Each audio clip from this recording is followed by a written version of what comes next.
తాకట్టులో ఉన్న బంగారాన్ని విడిపించి ఆ రోజు ఆన్లైన్ రేటుకే మేము కొంటాం. Sharma gold company. Hi hello నమస్తే వెల్కమ్ టు సుమన్ టీవీ. నేను మిస్ రవంతి. ప్రస్తుతం మనం ఇప్పుడు సిద్దిపేట జిల్లా చిన్న కోడూరు మండలం పెద్ద కోడూరు గ్రామంలో ఉన్నటువంటి ఒక యువకుడు అగ్రికల్చర్ కు సంబంధించిన హార్వెస్టర్ మిషన్ తయారు చేశాడు. ఆ మిషన్ తయారు చేయడానికి గల కారణం ఏంటి, అది ఎందుకు యూస్ అవుతుంది అని చెప్పేసి అతన్ని అడిగి తెలుసుకునే ప్రయత్నం చేద్దాం. మనతో పాటు ఇక్కడ అమర్ ఉన్నాడు. అమర్ మిషన్ తయారు చేస్తున్నాడు. ఎందుకు తయారు చేస్తున్నాడు అని చెప్పేసి అతన్ని అడిగి తెలుసుకుందాం. హలో అమర్. హాయ్. అయిపోయిందా మిషన్ మొత్తం? కంప్లీట్ అయిపోయినట్టేనా? కంప్లీట్ అయిపోయిందా? ఇప్పుడు ఎంతవరకు చదువుకున్నావు నువ్వు? ఇంటర్ వరకు నువ్వు చదువుకున్నావు. ఈ మిషన్ తయారు చేయాలని చెప్పేసి నీకు ఈ ఆలోచన ఎట్లా వచ్చింది? చిన్నప్పటి నుంచి మనకి ఇంట్రెస్ట్ ఉండే. మేము రైతు కుటుంబం కాబట్టి మాకు ఇంట్రెస్ట్ ఉండే. మేము బావి దగ్గర పోయినప్పుడు అసలు ఫేస్ చేసిన బీట్ల దగ్గర వర్షాలకు ఈ అకాల వర్షాలకు చూసి మనకి ఏదో చేయాలని చెప్పి మనం దీన్ని ఒక 1.5 year నుంచి కష్టపడితే ఈరోజు ఇది కంప్లీట్ అయిపోయింది. ఇది తయారు చేయడానికి సంవత్సరం పట్టింది. 1.5 year. ఓకే. ఇప్పుడు దీనికోసం నువ్వు ఏమేమి అంటే ఎలక్ట్రికల్ వస్తువులు వాడావు? దీనికి వేసే నమూనా మాత్రమే మనకు డీసీ కరెంట్ ఇచ్చి మనకు ఇప్పుడు ఏసీ కరెంట్ ఆటోమేటిక్ కరెంట్ ఇచ్చి డీసీ డైరెక్ట్ కరెంటు కన్వర్ట్ అయ్యేది మన మిషన్లు. ఇప్పుడు మనకు నమూనా మాత్రమే చేసినాం ఇది. దీన్ని ప్రీవియస్ గా మనకున్న ఇప్పుడు ప్రీవియస్ గా ఉన్న హార్వెస్టర్లు ఏంటంటే వరి కోసే వడ్లు వస్తాయి. దీన్ని ఏంటంటే మనకు వడ్లతో పాటు బియ్యం కూడా వస్తాయి. 2 in 1 వడ్ల వస్తాయి, బియ్యం వస్తాయి. బయట ఎట్లా అంటే పొలాల దగ్గర హార్వెస్టర్ ఓన్లీ వరి మాత్రమే అంటే వడ్లు మాత్రమే బయటకు వస్తాయి. ఇప్పుడు ఇది నువ్వు తయారు చేసింది బియ్యం కూడా వస్తాయి. 2 in 1 లాగా. ఓకే. రైతులకి ఏంటంటే అక్కడనే పొలాల దగ్గరనే మనం ఈ ఆటో ఛార్జీలు లేకుండా కానీ ట్రాక్టర్ ఛార్జీలు లేబర్ ఛార్జీలు లేకుండా వాళ్ళకి ఎంత మటుకు కావాలంటే అంత మటుకు. ఇప్పుడు పాత హార్వెస్టర్ ఉన్న కెపాసిటీ సేమ్ అదే కెపాసిటీ 7 క్వింటాలు 8 క్వింటాలు ఉంటది. ఇది కూడా అదే బాక్స్ గానీ కొంచెం ఎక్స్ట్రా ఫిట్టింగ్ ఉంటది. సేమ్ వాళ్ళకి ఎంత మోతాదు కావాలంటే అంత మోతాదు. వాళ్ళకి బీట్ల దగ్గర ఇలా లోపల బాయిలర్ ఉంటది. చలికాలంలో ఏంటంటే వింటర్ మనకు మంచి పడుతుంది కాబట్టి అప్పుడు మనకు ఆటోమేటిక్ గా లోపల ఇదే క్రాప్ వచ్చినప్పుడు ఎట్లయితే వడ్లు వస్తుందో అదే బాక్స్ లో లోపల బాయిలర్ అని బాక్స్ ఉంటది. ఆ బాయిలర్నే మనకు ఎంతమందికి మనకు 14-12 అవుతాయి మ్యాచర్ వస్తుంది. ఈ అదే వచ్చి ఒక 1/2 hour 1 hour ఎంత కెపాసిటీ ఉంటుంది 7 క్వింటాల 6 క్వింటాల అవన్నీ లోపల తీసుకున్న తర్వాత లోపలే మనం తింపినట్టు మరేసినట్టు అయ్యి అలానే మనకు బాయిల్ అయిన తర్వాత ఆటోమేటిక్ గా ఆరన్ వస్తుంది. ఆరన్ వచ్చినప్పుడు మనకు ఆ స్టీమ్ 14 ఎంత వస్తుందో మనకు తలాలకు ఎంతైతే వస్తుందో మ్యాచర్ ఆ మ్యాచర్ వచ్చినప్పుడు మనకు తర్వాత నెక్స్ట్ ఈ బాయిల్ అయిన తర్వాత మనకు బియ్యం కావాలంటే బియ్యం, మీకు ఏమైనా కావాలంటే మళ్ళీ ఏదో విధంగా మనకు ఎవరికి అమ్ముకోవాలంటే మనకు బీట్లు ఎట్లయితే అమ్ముకోవడం అదే విధంగా అమ్ముకోవచ్చు. దీనివల్ల ఏంటంటే ఏ పరదలలో పోసుకుని కానీ కలర్ లేక వర్షాలకు కానీ అక్కడ దేని కానీ అవసరం లేదు, మనకి ఇబ్బంది లేకుండా. నాకు ఇంకొక డౌట్ ఏంటంటే ఇది పొలాల దగ్గర వరి మాత్రమే వస్తుంది అంటే వడ్లు మాత్రమే వస్తాయి అంటే డైరెక్ట్ అందులోకి వెళ్ళి హీట్ అయిపోయి వడ్లు బియ్యం వస్తాయా? లోపల మనకు ఈ పాత ఉన్న మిషన్ ఎట్లా ఉంటుందో ఫ్రంట్ మొత్తం అట్లా ఉంటుంది. బ్యాక్ మనకి ఏంటంటే ఎక్స్ట్రా ఫిట్టింగ్ ఉంటుంది. ఎక్స్ట్రా ఫిట్టింగ్ అంటే మినీ రైస్ మిల్ లెక్క మనకు ఎక్స్ట్రా ఫిట్టింగ్ చేస్తాం. ఆ ఫిట్టింగ్ ఏంటంటే వెనుక బాక్స్ కొంచెం వెనుక బ్యాక్ సైడ్ కొంచెం పెంచి మనం చేస్తామన్నాడు. సేమ్ అదే ఉంటది. మనకి వడ్లు కావాలంటే వడ్లు వస్తాయి, బియ్యం అంటే బియ్యం వస్తాయి. మనకు అదే వడ్లు కావాలని ఇప్పుడు వాళ్ళు మ్యాచర్ వచ్చేదాకా వాళ్ళు ఎవరు కానీ బియ్యం వడ్లు అనేది తీసుకోరు. వాళ్ళకు ఇది కూడా ఎందుకంటే చాలా ఉపయోగపడుతుంది. బియ్యం ఉపయోగపడుతుంది వాళ్ళకు.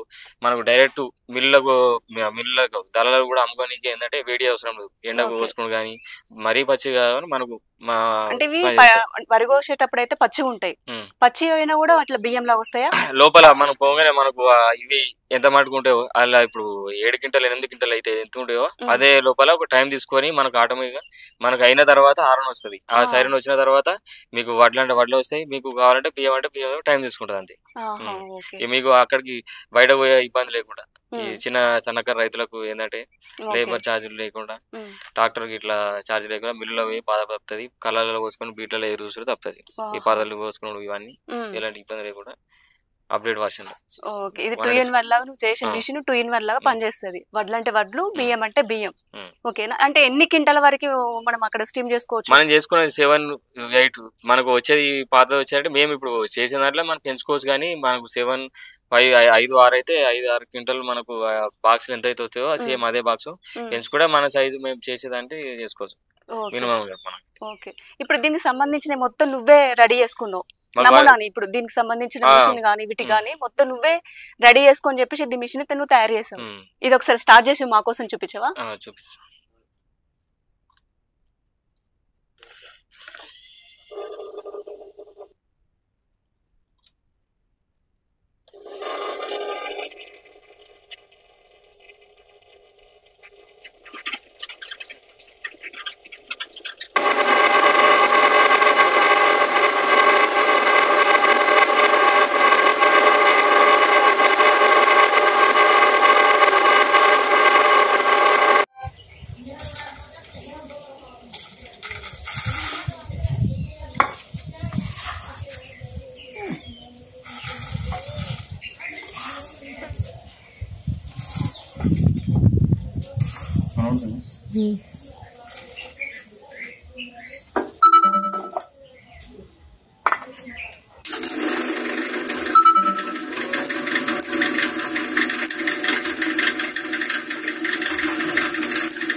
ఓకే, ఇప్పుడు ఇది అంటే నార్మల్ రబ్బర్లే కదా మీ ఇంట్లో దొరికే క్యాప్స్.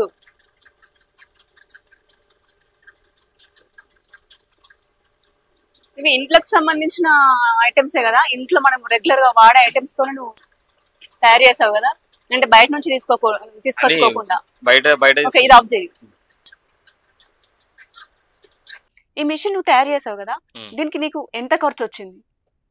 మేము అన్ని ఐరన్ డిపోల నుంచి మనము డీసీ మోటార్ ఇట్లా తీసుకున్నాం. మాకు వర్క్ షాప్ ఉంది కాబట్టి నేనే తీసుకున్నాను. ఎక్కడ ఉంది వర్క్ షాప్? చిన్న కోడూరులో. ఒకవేళ ఇప్పుడు నువ్వు అంటే ఇంటర్ వరకే చదువుకున్నావు, దీనికి కావాలంటే కొంచెం సైన్స్ పరంగా మనకి చాలా అవగాహన ఉండాలి. అది నీకు ఎలా వచ్చింది? చిన్నప్పటి నుంచి మనకి ఇంట్రెస్ట్ ఉంటుంది. అప్పుడు నేను సైన్స్ ఫేర్ లో ఇట్లా అప్పుడు కూడా మనకి చిన్నప్పటి నుంచి స్కూల్ నుంచే నాకు ఏదో చేయాలని మనకు అది అప్పటి నుంచే ఉండే. అంటే చూసినావా, అంటే నార్మల్ గా పొలాల దగ్గర హార్వెస్ట్ మిషన్ ఉంటుంది, అది ఎలా వర్క్ చేస్తుంది, నేను దాన్ని బట్టి నేను ఎలా వర్క్ చేయాలి, దీనికి ఏమేమి అవసరం అని చెప్పేసి నీకు ఎలా తెలుసు అని చెప్పేసి అంటున్నా నేను. మేము అప్పుడు మిషన్లు ఏంటంటే మేము రెంట్ తీసుకొచ్చుకొని మేము నడిపించుకున్నాం. అప్పటి నుంచి చిన్నప్పటి నుంచి అది ఎట్లా పని చేస్తుంది, ఏ రకంగా ఎట్లుంటది, అసలు ఏ రకంగా పని చేస్తా అని చెప్పి క్రాఫ్ ఎట్లుంటది, బ్యాక్ ఎట్లా పోతుంది అని చూసి అప్పటి నుంచి మనకు ఆలోచన పడది ఏదో అని చెప్పి. కొత్తగా ఇప్పుడు ప్రీవియస్ అని ఉన్నాయి కదా, ఏదో కొత్తగా చేయాలని చెప్పి అని అనుకుని చేసాం. మీరు రెంట్ తీసుకొచ్చుకున్నారు ఫస్ట్ హార్వెస్ట్ మిషన్? రెండు అంటే మేము అప్పుడు తీసుకొచ్చి ఎంగేజ్ నడిపించేటోళ్ళం హార్వెస్టర్లు. ఓకే, దాన్ని చూసి దాని ప్రకారం నువ్వు ఈ మిషన్ తయారు చేసావు. ఇది రైతుల కోసము ఏ విధంగా ఉపయోగపడుతుంది? ఇంకా అంటే ఇప్పుడు మీరు చెప్పింది కాకుండా ఇంకే విధంగా యూస్ అవుతుంది? ఇంకా అంటే వాళ్ళకు ఈ ఇబ్బంది లేక చాలా మటుకు ఇబ్బంది లేకుండా ఉంటది. చాలా మంది ఎట్లా అంటే ఓన్లీ వరి కోత మిషన్ కాకుండా వాళ్ళు చేతులతో కూడా అప్పట్లో కట్ చేస్తారు. వాళ్ళకు ఈ ఏంటంటే ఈ బాగా వాళ్ళకు ఎలాంటి బాధలు ఉండే అన్నట్టు. మనకు మిల్లులో వేడి ఆడ ఆగుడు వెయిట్ చేస్తారు, అంటే బియ్యం కోసం వెయిట్ చేస్తారు కాబట్టి చాలా మటుకు చాలా అంటే 80% చాలా సేఫ్ అవుతుంది రైతులకు. వాళ్ళకు పని భారం తక్కువ అవుతుంది. నువ్వు తయారు చేసిన మిషన్ అంటే రైతులకు కోసం బయటకు రావాలంటే ఏం చేయాలి, ఎలా చేస్తే అది బయటకు వస్తుంది మిషన్ అనేది? ప్రభుత్వం నుంచి నాకు ఆర్థికంగా టెక్నికల్ గా నాకు సపోర్ట్ చేస్తే ఇది రైతులకు చాలా ఉపయోగపడుతుంది, మార్కెట్లో కూడా వస్తుందని. నువ్వు తయారు చేసిన మిషన్ కి ఇప్పుడు చాలా పెద్ద పెట్టుబడి అవసరము, దీనికి సైన్స్ పరంగా కూడా చాలా అవసరాలు ఉన్నాయి, దీనికి ఇంకా చాలా డెవలప్ కావాలి కాబట్టి ఈ మార్కెట్లోకి తీసుకురావాలంటే ఎంత ఖర్చు వస్తుంది? ఖర్చు అంటే అతిగానే బాగానే ఖర్చు ఉంటుంది. గవర్నమెంట్ ఏదైనా ప్రోత్సహిస్తే రైతులకు చాలా ఉపయోగపడుతుంది ఇది మార్కెట్ కు డిస్ట్రిబ్యూట్ కావడానికి. అదే మినిమం ఎంత ఉంటుంది అమౌంట్, ఎంత ఖర్చు వస్తుంది? మనకు ఈ పాత బాక్స్ అంటే ఇది ఆలోచన ఉన్నది కాబట్టి 10 లక్షలు అట్లా ఉంది. ఇక మనం వాళ్ళు ఆర్థిక సాయం చేస్తే గవర్నమెంట్ ఆర్థిక గవర్నమెంట్ సహాయం అందిస్తే కొంచెం దీన్ని డెవలప్ చేసి మార్కెట్ లోకి తీసుకొస్తే రైతులకు చాలా ఉపయోగపడుతుంది, మేలు జరుగుతుంది రైతుల కోసం. ఇంకా ముందు ముందు వాళ్ళకి ఎలాంటి ప్రాబ్లమ్స్ రాకుండా దీన్ని గవర్నమెంట్ సపోర్ట్ చేస్తే నువ్వు రైతుల మీదకి దీన్ని డెవలప్ చేసి మార్కెట్ లో తీసుకొస్తే రైతులకు చాలా ఉపయోగపడుతుంది. అమర్, నువ్వు ఈ మిషన్ రైతుల కోసం ఆలోచించి మిషన్ తయారు చేసావు కదా, నువ్వు ఇంకా ఏమేమి మిషన్ తయారు చేయాలనుకుంటున్నావు? ఇదే కాకుండా మనకు అది దంతగొట్టనికి కానీ ఏదైనా మక్కలు కోయడానికి కానీ కూడా ఈ ఇన్నోవేషన్ మళ్ళీ ఇదే ఎప్పుడు మళ్ళీ కంటిన్యూ ఉంటా. మన గవర్నమెంట్ నుంచి ఆర్థికంగా నాకు టెక్నికల్ గా నాకు సాయం చేస్తే నేను ఇంకా రైతులకు ఇంకెన్నో ఉపయోగకరమైన పనిముట్లు చేస్తానని ఈ ఛానల్ తెలియజేసుకుంటాను. ఓకే, ప్రస్తుతం మనతో పాటు అమర్ వాళ్ళ అమ్మా నాన్న ఉన్నారు. అమర్ తయారు చేసిన మిషన్ గురించి వారేమనుకుంటున్నారు అనేది వారిని అడిగి తెలుసుకుందాం. నమస్తే సార్. నమస్తే అమ్మా. అమరు మీ అబ్బాయి అంటే రైతుల కోసం ఆలోచించి హార్వెస్టర్ మిషన్ 2-in-1 లాగా తయారు చేశాడు. దాని గురించి మీరేమంటారు? మా కొడుకు చేసింది సంతోషకరమైన విషయం. ఎందుకంటే మేము కూడా అన్ని ఇప్పుడు వానకాలం ఎండాకాలం సందర్భాలలో వడ్లు నానిపోవడం, ధాన్యాన్ని ఆరబెట్టుకోవడం, రైస్ మిల్ తీసుకుపోవడం చాలా ఫేస్ చేసాము. మా అబ్బాయి కూడా అటువంటి సమస్యలు తలెత్తినాయి కాబట్టి ఆయన ఒక ఆలోచనతోటి ఒక మిషన్ తయారు చేసాడు 2-in-1. అంటే రైతులకు ఉపయోగపడే మిషన్ అటువంటి ఎందుకైనా 2-in-1. ఈ కళ్ళల కాడికి పోకుండా ఆన్నే ఉద్యానం బియ్యం పట్టుకోవాలి. మామూలుగా అవసరం ఉన్న వారి మేరకే నువ్వు దాన్ని తీసుకుపోయి బీట్లో తీసుకుపోయి అమ్ముకోవచ్చు. ఈ ఉన్న వడ్లను మనకు ఎంతవరకు రైస్ 2 క్వింటాలు 3 క్వింటాలు ఉన్న వరకు 3 కిలో.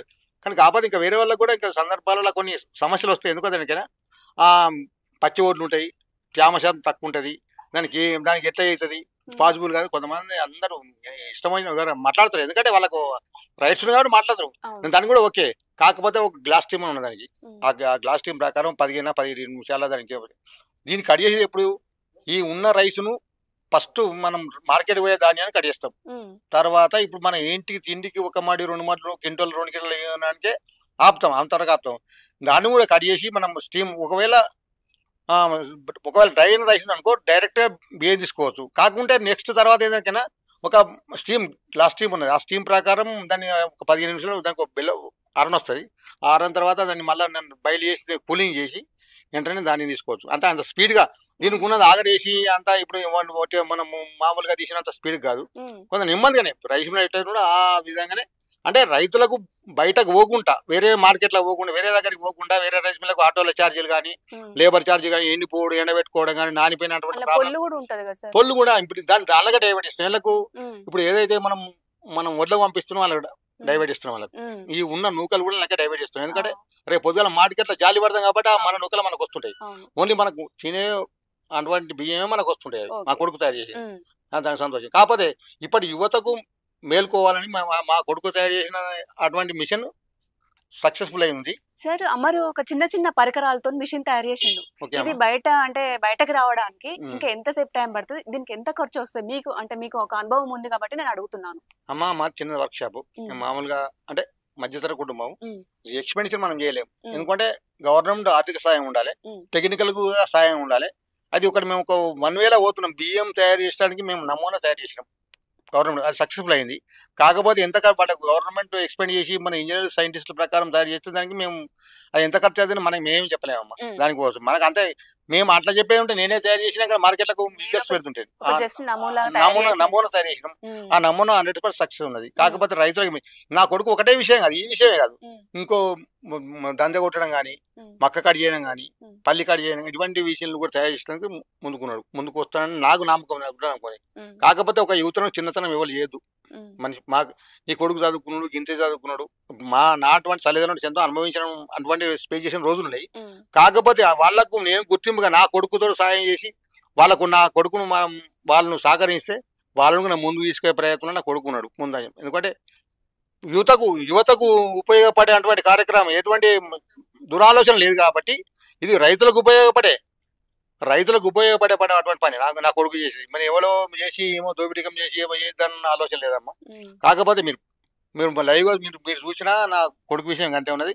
రేపు రైతులకు అందుబాటులో ఉంటాడు, ప్రతి ఒక్క విషయం కూడా అందుబాటులో ఉంటుంది. దానికి నేను గ్యారెంటీ ఇవ్వలేదు. ఇక గవర్నమెంట్ టెక్నికల్గా ఆర్థికంగా మనం ప్రభుత్వం గుర్తించి మమ్మల్ని ముందు తీసుకుపోతే నా కొడుకును మంచి తోవలు పెడితే మీ మీడియా వాళ్ళకు కూడా మేము కృతజ్ఞులం. హలో అమ్మా. హలో. ఇప్పుడు అమర్ ఒక మిషన్ తయారు చేసిండు, మీకేమనిపిస్తుంది? మా కొడుకు 10వ తరగతి చదివిండు, బంద్ చేసి ఇదే పని దొరికించుకొని ఇదే పని సక్సెస్ చేస్తాను, ఇది చేస్తాడు. కాకపోతే గవర్నమెంట్ సాయం కావాలని కోరుకుంటున్నాం మేము. ప్రస్తుతం మనతో పాటు అమర్ వాళ్ళ పిన్ని గారు మనతో పాటు ఉన్నారు, వారిని అడిగి తెలుసుకుందాం. హలో అమ్మ, ఇప్పుడు అమర్ మిషన్ తయారు చేసిండు, ఈ మిషన్ గురించి మీరేమనుకుంటున్నారు? ఈ మిషన్ వలన చాలా లాభాలు ఉన్నాయి అనుకుంటున్నాం. ఈ మిషన్ అనే సొంత తెలివితోటి చేసిండు కాబట్టి ఆ తెలివికి మనం ఆ అబ్బాయిని ఆ పైకి తీసుకొచ్చి మిషన్ ని మనం చేసినాం అనుకో, చేస్తే ఎంతో మంది ప్రజలకు హెల్పింగ్ అవుతుంది. ఆ యువకుడు కూడా పేరుగాంచినట్టు జరుగుతుంది. ఎందుకంటే మీ అట్లాంటి వాళ్ళే అబ్బాయిని పైకి తీసుకెళ్ళగలిగితేనే ఆ అబ్బాయి పేరుగాంచి ఒక ప్రయోగుడు అవుతుండని మా కోరిక. ఎందుకంటే చాలా వరకు ఇట్లాంటి తెలివి అందరికీ లేదు. తెలివితో చాలా ఉన్నాడు కానీ ఇన్ని రోజులు మేము కూడా ఏ చెప్పినా కూడా చేయడం లేదు. ఒక 3 years నుంచి అనుకుంటుండు. సపోజ్ వాళ్ళు ఏమనుకున్నారు, నేను ఇది చేసే తీరాలి అనేది ఆలోచన. కానీ మాకు ఇంతవరకు కూడా అంత తెలివి ఉన్నది కానీ ప్రయోజనం లేదు కదా అన్నది మా ఆలోచన. కానీ ఇప్పుడు మాకు కనబడుతుంది ఆ ప్రయోజనాన్ని. ఏ టీవీ ఛానల్ అయినా ఎవరైనా కొంచెం మా అబ్బాయిని పైకి ఎత్తగలగాలని మా కోరిక. ధన్యవాదాలు. ఫస్ట్ మీరు అంటే ఏం సాధించలేడు, జస్ట్ ఇంతే అని చెప్పేసి మీరు అనుకో. 10th ఇంటర్ చేసినా కూడా ఆయనకు స్టడీ మీద బాగా ఇంట్రెస్ట్ లేదు. ఎందుకంటే చదువుకోలే నాన్న, ఒకరు జాబ్ చేస్తుండ్రు, వీళ్ళు ఇట్లుంటారు, అందరు పిల్లలాగా నా అబ్బాయి కూడా కావాలని మా కోరిక ఉంటుండే. కాకపోతే ఆయన మైండ్లో ఏంటంటే నేను ఏదో ఒక మిషన్ తయారు చేసుకోవాలి, ఏదో ఒక రూపకంగా నాదొక్కటి ఖచ్చితంగా సాధిస్తాను అనే దృష్టిలో ఉండదు. కానీ మేము అంతవరకు గమనించలేదు, మేము చెప్పింది వింటలేడు. ఎందుకంటే ఇక ఎడ్యుకేషన్లో పోతే ఒక సాఫ్ట్వేర్ అవుతాడా, ఒక జాబ్ గవర్నమెంటా, లేకపోతే ఏదో ఒకటి దానిపైన ఉంటాడని అనుకున్నాం. కానీ ఆయన మైండ్ లో ఉన్నది మాత్రం ఇప్పుడు బయటపడ్డది. స్టడీ మీద ఇంట్రెస్ట్ లేదు, చెప్పినా కూడా వినకపోతే మనం వేస్ట్ కదా. మన రూట్ ఏందన్నది ఇంట్లో నన్ను చదువు అనేది అందరికి గొప్పతనం కాదు. ఒక కళ అనేది ఒకరికి ఒక రకం, ఒకరి మాటలో వస్తుంది, ఒకరికి చేతల్లో వస్తుంది, ఒకరికి చూపుల్లో వస్తుంది, ఒకరికి ఏదో ఒక కళ అనేది, కళా పోషణ అనేది మాకు కనపడ్డది. ఆ కళా పోషణ ఎప్పటికైనా ఆయనకు చదువు మీద కాకుండా ఇలాంటి వస్తువులు నేను తయారు చేయాలని చెప్పేసి దాని మీద ఇంట్రెస్ట్ చాలా ఉంది. నేను నా సొంతగా రెడీ చేసి నేను చూపాల అమరేందర్ అనేది ఏంది అనేది ఆయన దృష్టిలో పడ్డది. ఆ దృష్టి అనేది ఇప్పుడు బయటకు వచ్చింది. మీ ద్వారా మొత్తానికి మాత్రం పైకి తీసుకెళ్ళి ఆయనకు ఒక హెల్పింగ్ చేస్తే మాత్రం మీ అందరికీ ధన్యవాదాలు. ఇప్పుడు ఎంత హ్యాపీగా అంటే హ్యాపీగా అనిపిస్తుంది మాకు. మిషన్ తయారు చేసరికి చాలా మా అబ్బాయి మా లచ్చపేట ఫ్యామిలీలో ఉండడం మాకు ఎంతో చెప్పరానంత హ్యాపీగా ఉంది. మీ కళ్ళలోనే కనిపిస్తుంది ఆనందం అనేది మాకు చాలా హ్యాపీగా ఉంది. ఎందుకంటే ఈ పిల్లగాడు వేస్ట్ అనుకున్న కాడికి అనుకున్నాం, కానీ ఇంత తెలివి బయటపడుతుందని మేము అనుకోలేదు. కానీ చాలా అందరు కృతజ్ఞతతోటి ఆ అబ్బాయిని మాత్రం పైకి తీసుకొచ్చి ఒక యువకుడిని, ఒక ప్రయోగుని తీసుకొచ్చి సంతోషపడుతాం. Okay okay, thank you sir. చెప్పండి, మీరు ఏమన్నా చెప్పాలనుకుంటున్నారా? అమ్మా, మీరు మీ విలువైన సమయాన్ని మాకు స్పెండ్ చేసినందుకు మీ సుమన్ వరకు మా ధన్యవాదాలు. మా కొడుకును మా ఈ ఉద్యోగులు సేకరించినందుకు ధన్యవాదాలు. నా కళను గుర్తించి ఇంత సమయాన్ని కేటాయించి సుమన్ టీవీ వాళ్ళు ఇంత దూరం వచ్చి నన్ను తీసుకొచ్చినందుకు సుమన్ టీవీకి ధన్యవాదాలు. Okay, thank you. సో చూసారు కదండి, అమర్ తయారు చేసిన మిషన్ గవర్నమెంట్ గనక తనకు టెక్నికల్ గా అండ్ ఆర్థికంగా సపోర్ట్ చేస్తే గనక ఇంకా ముందు మరిన్ని మిషన్లు తయారు చేసి రైతుల కోసం నేను బయటకు తీసుకొస్తానని చెప్పేసి అంటున్నాడు. కెమెరామ్యాన్ శివాతో నేను మీ శ్రవంతి, సుమన్ టీవీ.